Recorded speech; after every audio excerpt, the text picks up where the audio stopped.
మీరు చెప్తే నమ్మరు. ఒకసారి ఒక భూత వైద్యుని అడిగాను ఇలాగా, భూత వైద్యుని చెప్పు తిరుగుతుంటే ఒకసారి తగిలాడు. అడిగా, ఏమయ్యా నిజంగానే నువ్వు చేతబడులు ఎడతావా, భూతాలు వెళ్ళగొడతావా అన్నాడు. ఈ ప్రాసెస్ ఎలాగా అంటే మీకు తెలదండి అన్నాడు. నీ మొహం వెళ్ళగొడతావు, ఎంతమందిని మోసం చేస్తావు, గాలి మనిషి నువ్వు, ఇలాంటి గాలి పనులు చేసుకు బతక్కో, తప్పది, మోసం చేయకు మనుషుల్ని. నిజంగానే నీకు అంత దెయ్యాలతో కాంటాక్ట్ ఉంటుందా, ఏ నెంబర్తో మాట్లాడతావు, ఈ దెయ్యాలతో కాంటాక్ట్ పెట్టుకుంటావు నువ్వు.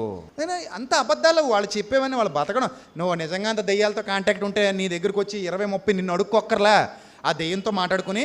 ఇవాళ రాజమండ్రిలో ఏవి అప్పారో రోడ్లో పెద్ద ఫ్యామిలీ ఉంది, వాళ్ళ ఇంట్లో బాగా బంగారం డబ్బులు ఉన్నాయి. నువ్వు ఆవిడ మీదకి వెళ్ళి ఆవిడని ఆవహించేసి, నేను అక్కడ ఆర్కే టిఫిన్ దగ్గర ఇడ్లీ తింటా ఉంటాను, మూట కట్టి తెచ్చి నా దగ్గర ఎట్టేసి వెళ్ళిపోమను. అలా పట్టుకొచ్చేద్ది, ఏం ఎరగనట్టు పట్టుకొచ్చేసి అక్కడ పెట్టేద్ది, పెట్టేసి టాటా చెప్పి వెళ్ళిపోద్ది. వెళ్ళిపోయి ఇంటికి వెళ్ళిపోయి మామూలు పడుకుంటుంది. అప్పుడు వదిలేద్ది దెయ్యం. అయ్యా అని చూసుకుంటే బీరో ఖాళీగా ఉంటుంది. వీడికి వచ్చేస్తాయి కదా డబ్బులు. అంత దెయ్యాల మీద అధికారం ఉంటే ఆడు గాలుడు అనమాట. అందుకని ఇద్దరు 100-50 కోసం